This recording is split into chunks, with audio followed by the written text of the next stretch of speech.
अस्सलाम वालेकुम व्यूअर्स, उम्मीद करता हूँ कि आप सब खैरियत से होंगे क्योंकि आजकल आपको पता है कि एमबीबीएस और बीडीएस की एडमिशन जारी है। कल पीएमडीसी ने एक आला दर्जे का इजलास मुकर्रर किया क्योंकि आजकल जो सूरत हाल बनी हुई है वो गैर यकीनी सूरत हाल बनी हुई है।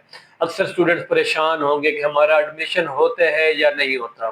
तो उन्होंने जो कल उनसे क्वेश्चन हुए, उनके जो आंसर हैं वो मैं आप लोगों के साथ शेयर करने लगा हूँ। एमडीसी ने 3 साल वैलिडिटी के ऊपर क्या फैसला दिया है। जो पीएमडीसी ने तस्दीक किया है कि 3 साल एमडी कैट की वैलिडिटी एक कानून है, लेकिन अब ये जो चीजें हैं अदालत में चली गई हैं। अदालत का जो फैसला होगा वही हतमी फैसला तस्वर होगा।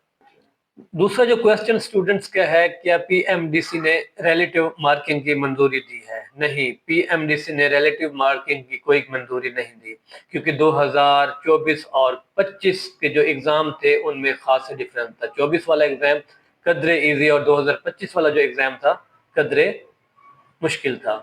ये मुनसिफाना मुवाजना मुमकिन नहीं।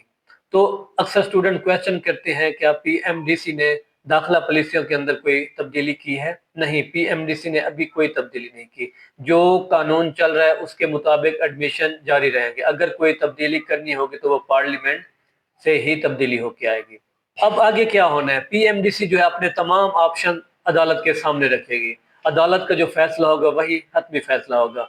तब तक एडमिशन इसी कानून के तहत जारी रहेंगे। मेरे चैनल को सब्सक्राइब करें ताकि मजीद आने वाली एमबीबीएस, बीडीएस, यूएचएस एडमिशन के बारे में आप लोगों तक मालूमात पहुंचती रहें।